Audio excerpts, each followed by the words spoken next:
Dear friends, welcome to CNS Viewpoint. Today we are going to talk about the disparity, the sheer inequality.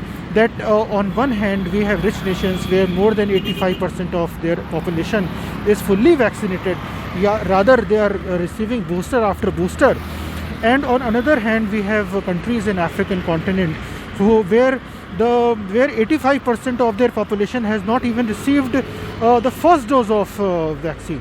So on one hand we have rich countries with over 85% of their population fully vaccinated, and on another hand we have African nations where 85% of their population is fully unvaccinated.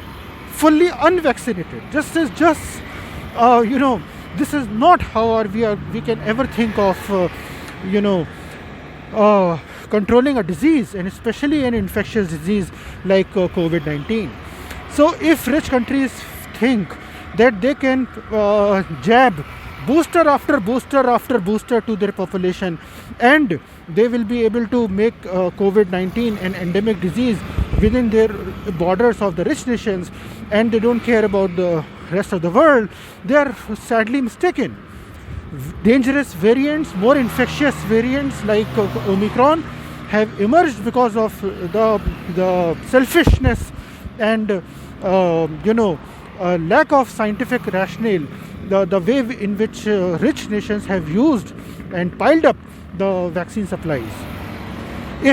Because in a world with population of 7.8 billion, we have jabbed around 9 to 10 billion doses of COVID vaccine. We had enough of vaccine doses to fully vaccinate the most at-risk population around the world, if had we used the vaccine with the equity in our hearts and mind. But if we will be selfish, and if we will fully vaccinate populations of rich nations first and then provide them booster after booster, whereas on other hand there are countries where people have not even received the first vaccination dose, then definitely we are in for a very major trouble.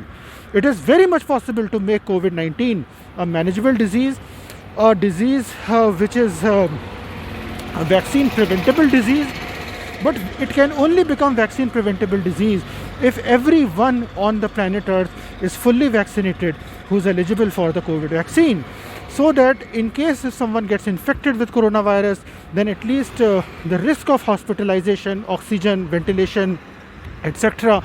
may be as less as possible, and risk of dying may be as less as possible. If we can do that, then it is that is the only way out, and that will only help us reduce the risk of new variants emerging, which is in very much interest of not only rich and poor, rich nations, but also everyone alike.